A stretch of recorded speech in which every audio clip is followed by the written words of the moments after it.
नमस्कार।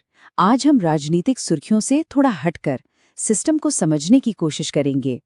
ये विश्लेषण किसी व्यक्ति या पार्टी के बारे में नहीं है।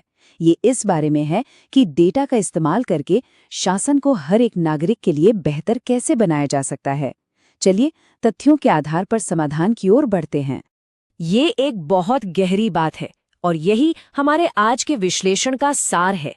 असली शक्ति जीते हुए वोट में नहीं बल्कि बेहतर हुई जिंदगी में होती है। हम यही देखेंगे कि नीतियां और योजनाएं सिर्फ कागज पर न रह जाएं, बल्कि हर नागरिक की जिंदगी में एक वास्तविक महसूस होने वाला सुधार लाएं। शासन की असली परीक्षा यही है। तो आज हम एक बहुत ही स्पष्ट रास्ते पर चलेंगे। पहले हम अपने उद्देश्य को समझेंगे, फिर जमीन की आवाज सुनेंगे, 3 मुख्य संकेतों का विश्लेषण करेंगे, परिणामों की चीर-फाड़ करेंगे, शासन का एक खाका देखेंगे और आखिर में आगे का रास्ता क्या हो सकता है, इस पर बात करेंगे। देखिए, हमारा मकसद किसी व्यक्ति पर उंगली उठाना नहीं है, बिल्कुल नहीं। हमारा फोकस सिस्टम पर है, उन व्यवस्थागत समस्याओं पर जो बार बार सामने आती हैं। डेटा की मदद से हम भावनाओं से परे जाकर समस्या की जड़ तक पहुंच सकते हैं, क्योंकि असली समाधान वहीं से शुरू होता है। डेटा ये सिर्फ नंबर नहीं होते। हर नंबर के पीछे एक कहानी है, एक उम्मीद है, एक संघर्ष है। तो किसी भी रणनीति से पहले हमें जमीन की आवाज को सुनना होगा। ये समझना होगा कि एक आम नागरिक के लिए रोजमर्रा की जिंदगी का असल में मतलब क्या है। सबसे पहली और बुनियादी जरूरत है आजीविका। और ये सिर्फ एक नौकरी या तनख्वाह की बात नहीं है। ये मौसम के चक्र से, स्थानीय बाजार से और रोज की जद्दोजहद से जुड़ी है। क्या किसान को अपनी फसल का सही दाम मिल रहा है? क्या एक छोटे दुकानदार के लिए कारोबार करना आसान है? क्या नौजवानों के पास मौके हैं? ये सवाल किसी भी शासन की नींव होते हैं। दूसरी सबसे जरूरी चीज पानी। पानी सिर्फ एक वस्तु नहीं, ये जीवन रेखा है, समुदायों के लिए, खेती के लिए और हमारे रोज के जीवन के लिए। क्या पीने का साफ पानी आसानी से मिलता है? क्या खेतों तक सिंचाई का पानी वक्त पर पहुंचता है? पानी का मैनेजमेंट सीधा लोगों की सेहत और उनकी तरक्की से जुड़ा है। ये एक बहुत बड़ी जिम्मेदारी है।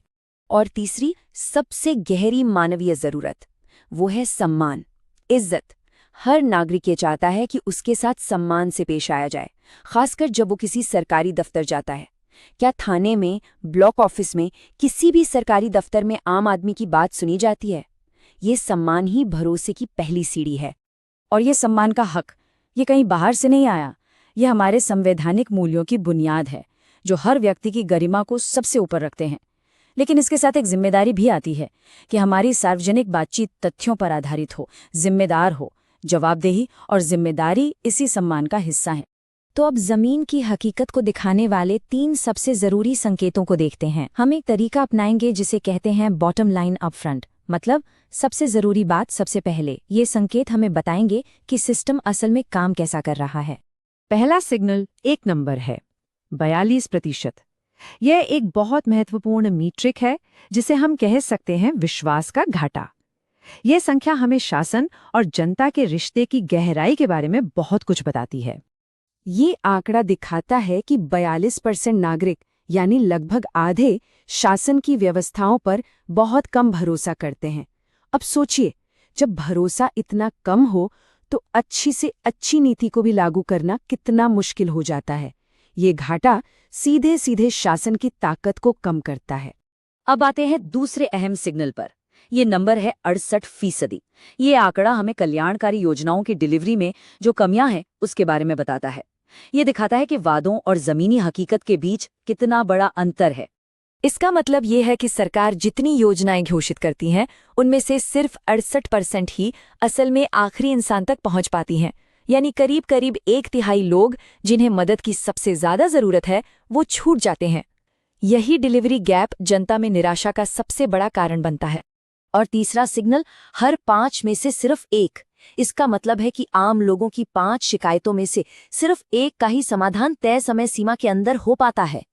जब लोगों की समस्याओं को वक्त पर सुना नहीं जाता, तो उनका व्यवस्था से भरोसा टूटना स्वाभाविक है। तो ये सिग्नल तो हमने देख लिए, पर सवाल ये है कि ऐसा होता क्यों है?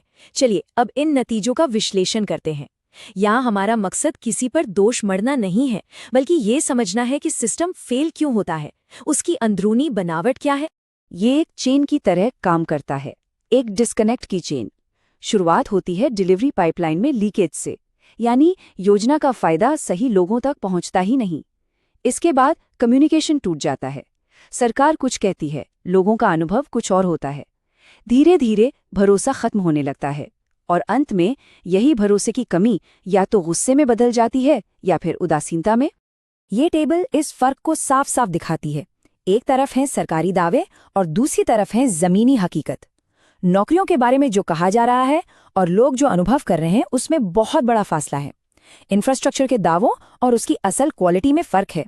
शिकायतों के निपटारे के वादों और असल में लगने वाले समय के बीच एक गहरी खाई है। यही डिस्कनेक्ट हर समस्या की जड़ है। अच्छा, तो हमने समस्या की जड़ को समझ लिया है। अब बात करते हैं समाधान की। अच्छे शासन को एक इंजीनियरिंग की चुनौती की तरह देखना होगा। हमें जनता के विश्वास को दोबारा बनाने के लिए एक ठोस ब्लूप्रिंट चाहिए, एक ऐसा ढांचा जो भावनाओं पर नहीं, प्रदर्शन पर टिका हो। ये ब्लूप्रिंट 5 मजबूत स्तंभों पर खड़ा है। पहला, स्थानीय स्तर पर रोजगार बनाना। दूसरा, आखिरी छोर तक इंफ्रास्ट्रक्चर पहुंचाना। तीसरा, कल्याण का ऐसा सबूत जिसे कोई भी जांच सके। चौथा, शिकायतों के समाधान की गारंटी। और पांचवा, भरोसे को बनाना जिसे मापा जा सके। आइए शिकायत SLA को समझते हैं। ये क्या है? ये एक सार्वजनिक वादा है कि हर नागरिक की समस्या का समाधान एक तय समय के अंदर होगा। अगर नहीं होता तो अधिकारियों की जवाबदेही तय होगी। ये सिस्टम कागजी नहीं बल्कि जमीनी जवाबदेही तय करता है। दूसरा स्तंभ है वेलफेयर प्रूफ। इसका मतलब सीधा है, सिर्फ ये कहना काफी नहीं है कि मदद पहुंच गई। इसका सबूत होना चाहिए। एक ऐसी व्यवस्था जहां कोई भी, यहां तक कि खुद लाभार्थी भी, ये जांच सके कि उसे हक मिला या नहीं। ये पारदर्शिता है जो सिर्फ घोषणाओं से आगे जाती है। और जब हम डेटा और सबूत की बात करते हैं तो एक चीज सबसे ऊपर आती है, प्राइवेसी और सहमति। भारत के डिजिटल पर्सनल डेटा प्रोटेक्शन कानून का भी यही सिद्धांत है। किसी भी नागरिक के डेटा का इस्तेमाल उसकी पूरी जानकारी और सहमति के बिना नहीं किया जा सकता। उनकी निजता का सम्मान करना ही विश्वास बनाने की पहली शर्त है। तो आखिर में रास्ता क्या है? देखिए, ये चुनाव किसी एक पार्टी या नेता का नहीं है। ये चुनाव है 2 तरह के सिस्टम के बीच में। एक सिस्टम जो रिएक्टिव है, जो संकट आने पर जागता है, और दूसरा सिस्टम जो प्रोएक्टिव है, जन केंद्रित है और समस्याओं को होने से पहले ही हल करने की कोशिश करता है। मैं एक सवाल के साथ इस चर्चा को समाप्त करना चाहूंगा। सार्वजनिक विश्वास में निवेश करने का असली फायदा यानी रिटर्न ऑन इन्वेस्टमेंट क्या है? क्या ये सिर्फ अगला चुनाव जीतना है? नहीं, ये एक स्थिर, एक समृद्ध और एक सहयोगी समाज बनाना है, जहां नागरिक और सरकार मिलकर देश को आगे बढ़ाते हैं। इस पर सोचिएगा जरूर। अगर आप एक जन केंद्रित नेता बनना चाहते हैं और अपने निर्वाचन क्षेत्र का उत्थान करना चाहते हैं तो blueprintstrategies.ai से mgr@blueprintstrategies.ai पर संपर्क करें या 0800 420 41602 पर कॉल करें। राजनीति से परे उद्देश्य।